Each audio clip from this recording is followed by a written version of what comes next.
An ancient ceremony steeped in history, last seen 70 years ago for the coronation of Queen Elizabeth II. Pomp, pageantry, royal jewels and holy oil combining for the crowning of King Charles III. His Majesty's celebration will be the 40th to take place in Westminster Abbey since William the Conqueror's almost 1,000 years ago. The first sight we will have of King Charles and Queen Camilla inside the Abbey will be as they walk past their 2,000 guests. Leading the procession will be the new Cross of Wales, made from recycled silver, Welsh slate and wood said to be from the cross Jesus was crucified on. The monarch will then have a moment of silent prayer and will be presented by the Archbishop of Canterbury. During this part of the service, called the recognition, the congregation will shout "God Save King Charles" 4 times before the king makes a series of solemn pledges. This is about him making an oath to God and to his people to serve for the rest of his life. Songs, hymns, prayers and readings will follow the oath before the king is anointed. The monarch will be touched with holy oil, which was recently blessed in Jerusalem, a fitting tradition believed to date back to the inauguration of Israelite kings.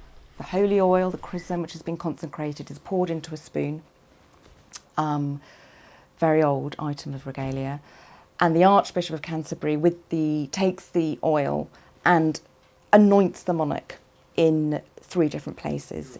A newly commissioned ornate screen will conceal the king from the TV cameras in what is described as the holiest moment of the coronation. The screen is there to actually provide privacy to the most sacred part of the ceremony. And previously it was a canopy over the top, which actually didn't provide real privacy, it was more figurative. And now this 3-sided screen provides absolute privacy.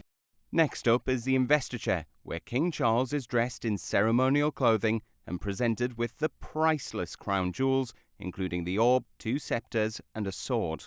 Together, the items represent power and justice along with religious and moral authority.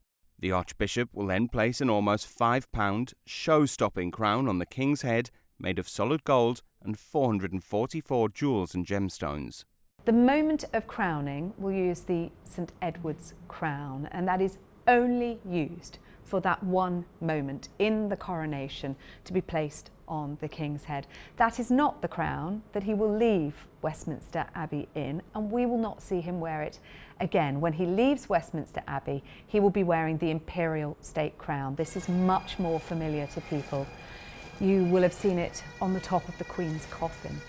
Once the king has been crowned, he'll move to the throne chair, where the Archbishop will invite anyone who is willing to pledge allegiance to the monarch.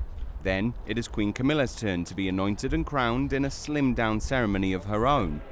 In total, the coronation is due to last around 2 hours, and for most people, this will be the first time such a spectacle has been seen in their lifetime.